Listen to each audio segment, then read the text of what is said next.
జై శ్రీమన్నారాయణ. అందరికీ నమస్కారం. ఈరోజు తిరుప్పావైలోని 28వ పాసురం యొక్క పూర్తి వివరణ తెలుసుకుందాము. கரவைகள் பின் சென்று காணம் சேருந்துன்போம் அறிவொன்றும் இல்லாத ஆய்குலத்து உந்தன்னை பிறவி பெருந்தனை புண்ணியம் யாமுடையோம் குறை ஒன்று இல்லாத கோவிந்தா உந்தன்னோடு உஜவேல் நமக்கிங்கு ஓய்க்க ஓலியாது அறியாத பிள்ளைகளோம் அன்பினால் உந்தன்னை சிறு பேரளத்தரவும் சீரியருளாதே இறைவா நீதாராய் పరై ఏలోరెంబావాయ్. మరి నిన్నటి పాసురంలో అలాగే ముందు పాసురంలో ఆండాళమ్మవారు తమ వ్రతానికి కావలసిన పరికరములను అడిగారు. వాళ్ళు ఏమనుకున్నారంటే వెంటనే శ్రమదీర ఓదార్చి ఇస్తాడనుకున్నారు. కానీ శ్రీకృష్ణుడు ఏం చేశాడంటే వీళ్ళ మనసులో సాధనముగా దేనిని విశ్వసించి ఉన్నారో శోధించడం అనేది ప్రారంభించాడు. అట్టి స్థిర సాధనం నీవే తప్ప వేరు లేదంటారు వీరు. ఏదో ఒక దానిని సాధనముగా భావించేటట్టు చేయాలని చూస్తాడు కానీ శ్రీకృష్ణుడు. అంటే ఏంటంటే మరి నువ్వు ఆండాళమ్మవారు చెప్పారు కదండి, నాకైతే మరి నువ్వే కావాలి, మరి నువ్వు ఇస్తానన్నావు కాబట్టి మిగిలిన లోకంలోని భక్తులందరి కోసము పరా అనే వాయిద్యాన్ని ఇవ్వు, నాకు మాత్రం నువ్వే కావాలి అని చెప్పింది కదా.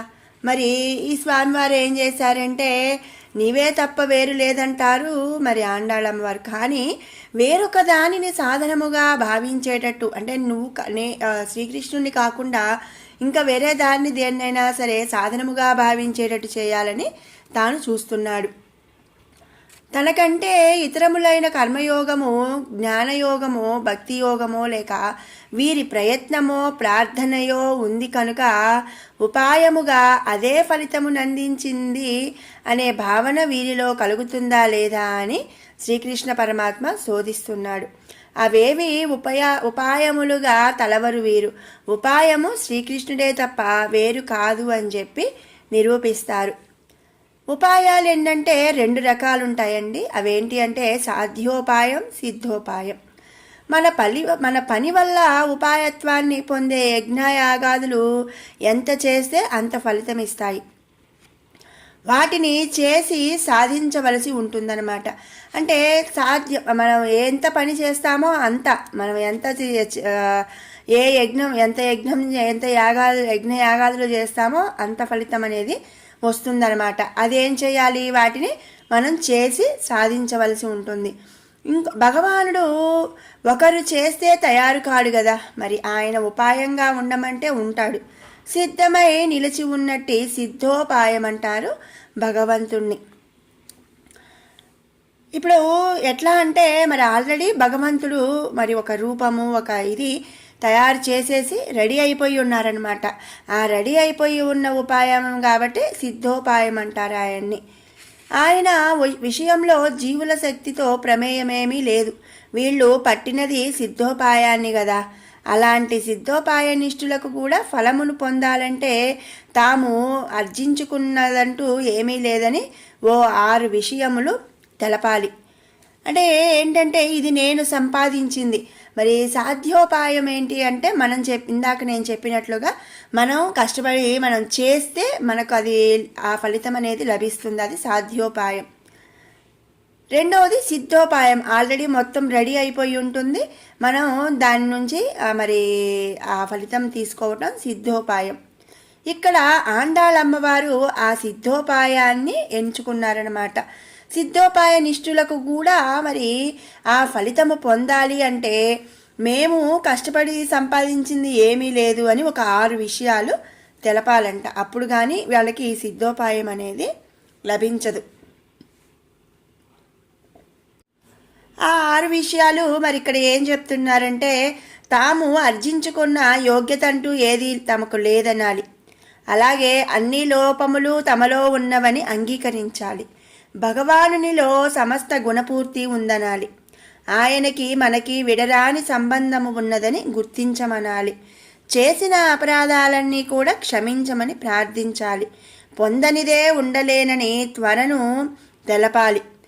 అంటే ఏంటంటే ఇక్కడ మరి ఎవరైనా సరే వాళ్ళు చేసిన తప్పులు ఒప్పేసుకోవాలి. మరి భగవంతుల్లో అన్ని గుణాలు ఉన్నాయి, నాలో ఏమీ లేవు, మరి నాలో ఉన్న లోపాలు, మరి ఈ పని నేను కరెక్ట్గా చేయలేనండి అని ఇట్లా ఏదన్నా ఉంటుంది కదండి. మరి నేను నిద్రకు ఆగలేను, లేదా ఆకలికి ఆగలేను, ఇవన్నీ మన కొన్ని లోపాలనేవి ఉంటాయి కదా.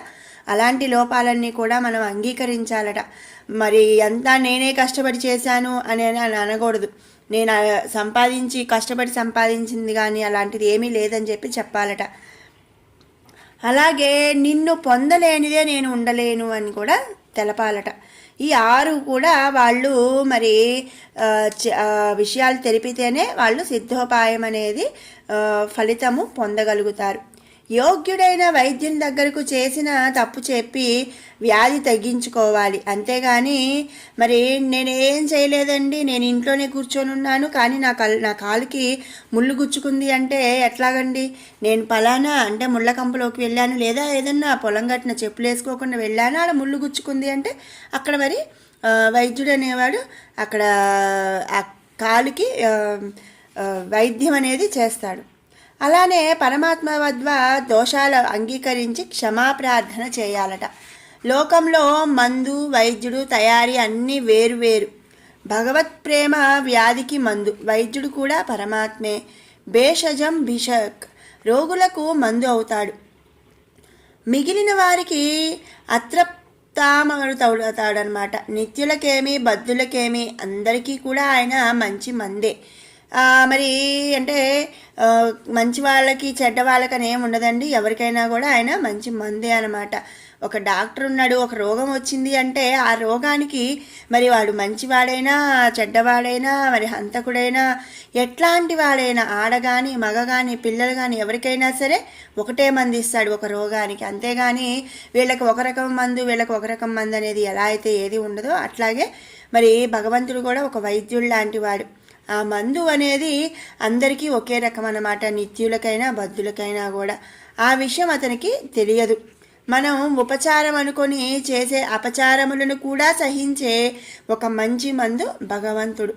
అసలు ఎవరి కళ్ళు పడతాయోనని భయపడవలసిన దివ్యౌషధమని నచ్చు మామరుందు అంటారు ఆళ్వారు. మనం చేసే కర్మలన్నీ భగవానుడి మీద ఆధారపడి ఉంటాయి. ఆయన అనుగ్రహించనిదే ఇవేవి ఫలం ఇవ్వవు. ఆయన్నే ఉపాయమని పడితే ఇవేవి అవసరం లేదు, వదిలివేయాలి వీనిని. అంటే ఇక్కడ మనం ఏమర్థం చేసుకోవాలంటే అండి, భగవంతుడి మీద మనం ఆధారపడి అన్ని కర్మలు అనేవి ఉంటాయంట. మరి ఆయన అనుగ్రహం లేనిదే మనం ఎన్ని పనులు చేసినా కూడా వాటి ఫలితం అనేది మనకు రావు. ఒకవేళ ఆయన్నే మరి ఉపాయంగా పడితే ఇక అసలు ఈ పనులన్నీ ఇవన్నీ కూడా ఈ కర్మలన్నీ కూడా మనకు అవసరం లేదు, అవన్నీ వదిలేయటమే. ఇవి స్వరూప విరుద్ధాలు కనుక వదలాలి, పైగా అచేతనాలు కనుక కూడా వదిలివేయాలి. ఒకవేళ వీటిని ఆశ్రయించని వాళ్ళు మాకు అవేవీ లేవు అని స్పష్టం చేయాలి అనే ఆండాలు చెప్తుంది.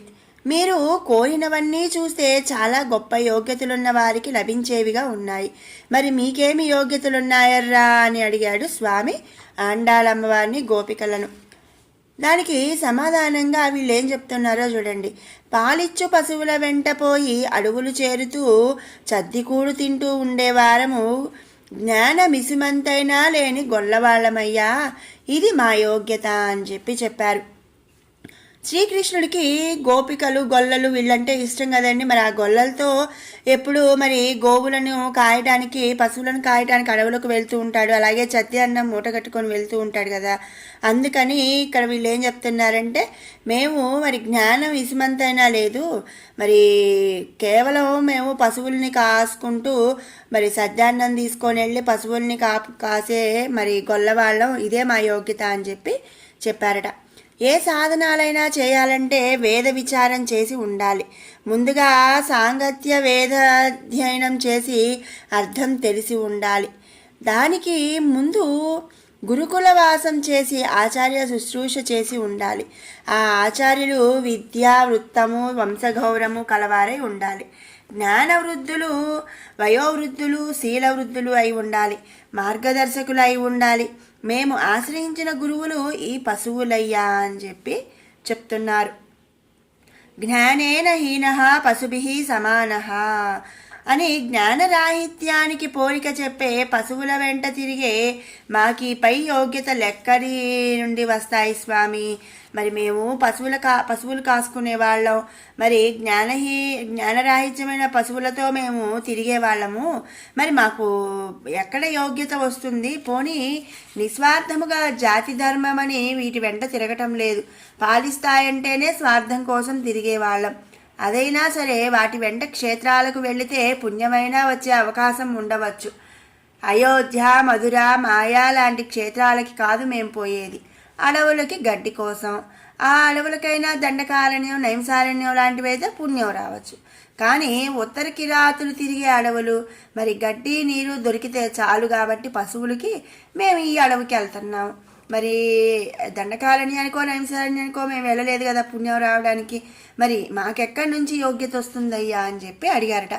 అది స్వజాతి ధర్మం కదర్రా పశువుల పాలన, అది మా ఆరాధన క్రిందే లెక్క అన్నాడు స్వామి పుణ్యాన్నారోప సిద్ధామని. మరి వీళ్ళు మనం ఇక్కడ ముందు చెప్పినట్టు నాకు లేదు అంటే లేదు అని మనం ఎలా అయితే ఒప్పుకోవాలన్నారు, ఇక్కడ మీకు ఉన్న యోగ్యత ఏంటి అంటే మాకెక్కడి నుంచి వస్తుందయ్యా యోగ్యత? మేము పశువులు కాసుకునే గోపకులము, మరి మేము తిరిగేదేమో ఉత్తర కిరాతులు తిరిగే అడవుల్లో, మేమేమి పుణ్యక్షేత్రాలకి ఏమి వెళ్ళట్లేదు, అయోధ్య, మధుర లాంటి పుణ్యక్షేత్రాలకి గడ్డి కోసం ఒక ఉత్తర కిరాతులు తిరిగే అడవుల్లోకి వెళ్తున్నాము, కాబట్టి మాకెక్కడి నుంచి యోగ్యత వస్తుంది అని చెప్తే దానికి శ్రీకృష్ణుడు మరి అది కూడా స్వజాతి ధర్మం కాబట్టి మరి పర్వాలేదు అంటే దాన్ని పుణ్యం కింద మరి వారుద్దామని శ్రీకృష్ణుడు అలా చెప్పాడు. వానప్రస్థాశ్రమ ధర్మం కూడాను దిలీపుడు, సత్యకాముడు అలాగేగా పశుసేవ చేసి తరించారు అని చెప్పాడట. దానికి గోకులు వారసులు ఏం చెప్పారంటే, కావచ్చు స్వామి, మేము ఆరాధనగానో ధర్మమనో కాదు కదా పోయేది, శరీరన పోష కోసమయ్యే. అంటే మరి తిండి తినాలి అంటే మరి పాలు అవి అమ్ముకోవాలి, మరి ఆ పాలు ఎక్కడి నుంచి వస్తున్నాయండి? గోవుల నుంచి. ఆ గోవులకి పాలు ఎట్లా వస్తుందండి? మరి వాటికి సరైన తిండి, నీళ్లు అన్నీ పెట్టి దాన్ని చేస్తేనే వస్తాయి. అంటే కేవలం మనం తినటం కోసం, మన స్వార్థం కోసం, మన శరీర పోషణ కోసం మనం వాటిని పశువులని కాస్తున్నాం, అంతేగాని వాటిని పూజగా, ఆరాధనగానో, ధర్మమనో చేయట్లేదు. ఆ తిండి కూడా స్నానాదులు చేసి తినాలనే నియమం కూడా పాటించి కాదు, ఒక దేవతకి నివేదించి తినడం లేదు. తామసాహారంగా ప్రసిద్ధి చెందిన యాతయామం, గతరసం, పూతి పరిశుతం, ఉచ్చిష్టం, అమేధ్యం ఇన్ని లక్షణాలున్న చద్ది అన్నం, చల్దులు కూర్చుని తినడం కూడా కాదు, నడుస్తూ తినే అనుష్ఠానహీనలం. అంటే మరి పశువులు వెళ్ళిపోతూ ఉంటాయి అని చెప్పి వాళ్ళు నడుస్తూనే తింటూ వెళ్ళిపోతారట. బాగుందర్రా, నేను అదే కదా చేసేది అన్నాడంట శ్రీకృష్ణ పరమాత్మ. నా అంత వాళ్ళన్నమాట అన్నాడు స్వామి. మరి నేను చేసే పనే మీరు చేస్తున్నారు అంటే మీరు నాతో సమానం అని చెప్పి స్వామివారి ఇక్కడ వాళ్ళతో అన్నాడు. మరి వీళ్ళు ఏమంటున్నారంటే, నీవు తేజస్వివి, నీకేమి అంటావు, మేము అజ్ఞానులం చుట్టుకుంటాయి అన్నాడు. దానికి స్వామి సరి ఏ కర్మోపాయం లేదన్నారు. పూర్వజన్మ సుకృతాలేమైనా ఫలించి జ్ఞానాన్నిచ్చి ఉన్నాయేమో అని చెప్పి అంటే, దానికి ధర్మవ్యాధుడు, విదురుడు, జడభరతుడు, శబరి వీళ్ళలాగా అన్నాడు స్వామి. మరి వాళ్ళలాగా మరి పూర్వజన్మ సుకృతం ఏమైనా ఉండుంటుంది, మరి అవంతా ఫలించి జ్ఞానాన్ని ఉన్నాయేమో అంటే, దానికి అన్నశుద్ధి ఉంటే కర్మలు ఫలించే ఆచరణ ఉండేది, కర్మల వల్ల జ్ఞానం, దానివల్ల భక్తి వచ్చేవి, కానీ అసలు అన్నశుద్ధి లేని మాకు జ్ఞానావకాశం లేదు కదా అని చెప్పి మేము జన్మహీనులం, జ్ఞానహీనులం అని చెప్పాడు. అమ్మో, ఇవి జ్ఞానులనే మాటలేనా స్వామి? మేము జ్ఞానులం కాదు, అహమస్మి అపరాధ చక్రవర్తి ఇలాగా అన్నాడు ఆయన. ఏమంటున్నాడంటే, స్వామి జ్ఞానముండ వీలు లేని గొల్లకులము మాది, జ్ఞానం ఉంటుందని శంకించే నువ్వు అజ్ఞానివి అవ్వాలి అంతే అన్నారు ఆండాళ్ బృందం. అంటే ఏంటంటే, మేము జ్ఞానమయ లేని కులము వాళ్ళము, మాకే జ్ఞానం ఉంది అంటున్నామంటే నువ్వో పెద్ద అజ్ఞాని అనుకోవాలి, కానీ మేము జ్ఞానులం కాదయ్యా అన్నారట. కర్మ లేదు, జ్ఞానం లేదు, ఏ పుణ్యము లేని మీరు గొప్ప ఫలమైన నన్ను కోరటం దుస్సాహసమర్రా, మర్చిపోండి అన్నాడట శ్రీకృష్ణ పరమాత్మ. ఇక్కడ శ్రీకృష్ణుడు చెప్పేదంతా అంటే ఇలా అనేదంతా కూడా మరి ఎందుకు అంటే మరి వాళ్ళ మనసులో ఏమి ఉంది అని అనేది శోధిస్తున్నాడనమాట. అలాగే వాళ్ళ నుంచి వేరే ఏదైనా ఉపాయముగా పొందాలి అంటే సాధనముగా చేయాలి అని చెప్పి ప్రయత్నిస్తున్నాడట శ్రీకృష్ణ పరమాత్మ. సరి మేము సంపాదించినది లేదన్నాం, మా కోసం పుట్టి వచ్చి పుణ్యమైతే ఉంది, ఏమి తినడని అన్నస్నన్ అన్య అభిచాకసీతి అని ఉపనిషత్తు చెప్పిన నిన్ను పశువుల వెంట తిరిగే కులంలో పొందాం, ఎవరి ధ్యానాలకి అందని నిన్ను అజ్ఞానమయ గొల్ల కులంలో పొందామని చెప్పి ఆండాళమ్మవారు చెప్తున్నారు. సూర్యవంశం లాంటి గొప్ప వంశం కాదే నీవిప్పుడు పుట్టి ఉన్నది, మా పుణ్యం మమ్ము వెతుక్కుంటూ వచ్చింది కాబట్టే నువ్వు మా కులంలో గోకులంలో పుట్టావు. మాది సాధించాల్సిన పుణ్యం కాదు, సిద్ధ పుణ్యం, బ్రహ్మకు అహో అని ఈర్ష్య పుట్టించిన పుణ్యం. ఆ పుణ్యం పరమచేతనమైనది నీవే కదా కృష్ణ. గుదిబండ వేసుకొనినట్లు మా స్వంత ఏదీ లేదు అన్నాను, కానీ నీవే స్వయంగా ఇచ్చినప్పుడు దాన్ని లేదని ఎలా అంటామయ్యా అని చెప్పి ఆండాళమ్మవారి బృందం చెప్తున్నారు. ఏమర్రా పుణ్యం లేదంటారు ఒకసారి, ఉందంటారు ఇంకోసారి, ఏమిటి విరుద్ధపు మాటలు అని అడిగాడట స్వామి. మాట కూడా సరిగా రాని వాళ్ళం, అయినా నీకేమీ లోటు పూర్ణుడవి కాదా, మా పుణ్యము నశించదు, పాపాల వల్ల తరుగదు, మానవ శక్తి మీద ఆధారపడదు, అలాంటి సిద్ధపుణ్యం నీవే కదా గోవిందా. పశువుల వెంటబడి నిన్ను నీవు మరిచావు, దేవతల ప్రభువు అని నీకు స్వాతంత్రం ఉన్నదని, నిత్యసూరి అధిపతివని మరిచావు అని మరువడమే మా పాలిట అదృష్టం. నువ్వు స్వతంత్రుడవని ప్రభువువని ఇవన్నీ కూడా నీకు గుర్తుంటే నువ్వు మాతో పాటు పశువుల వెంట రావు. మరి మా అమ్మల్ని ఉద్ధరించడానికి మా గోపకులంలో పుట్టవు కదా, అవన్నీ మర్చిపోవటం మా అదృష్టమయ్యా. నువ్వు మా గోపకులంలో పుట్టావు, మరి లేకపోతే మాతో తిరుగుతావా నువ్వు? లేదు కదా, నేను మీ బంధువనరా అని గోవర్ధనాన్ని ఎత్తి పట్టి మరీ ప్రతిజ్ఞ చేశావు. అవన్నీ మర్చిపోవటం వల్ల నీకు మాకు విడరాని సంబంధం ఉన్నది స్వామి అని చెప్పారు. ఒకటి కాదు 9 సంబంధాలున్నాయని కూడా ఆండాళ బృందం చెప్తుంది.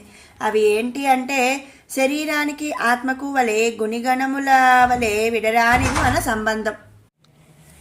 ఇద్దరము ఉన్నామని తెగనేదే, అదలా ఉంచి తెలియని చిన్నపిల్లలం, ప్రేమ పరవశులం, నిన్నేదో చిన్న పేర్లతో పిలిచి ఉంటాం, అంత మాత్రాన కోపపడవచ్చా?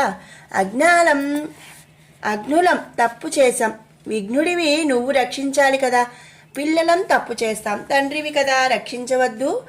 మరి మాకు తెలిసి తెలియక ఏవో నిన్ను చిన్న చిన్న పేర్లతో పిలుచుంటామయ్యా, మరి నీతో కలిసి ఉన్నాము, మరి మేమంటే తెలియని వాళ్ళం తప్పు చేశాం చిన్నపిల్లలం, మరి నువ్వు మమ్మల్ని రక్షించాలి కదా, అన్నీ తెలిసిన వాడివి. ప్రేయసి చేసేవి ప్రియుడివికి తప్పులవుతాయి, ప్రేయసి చేసేవి ప్రియుడికి తప్పులవుతాయా?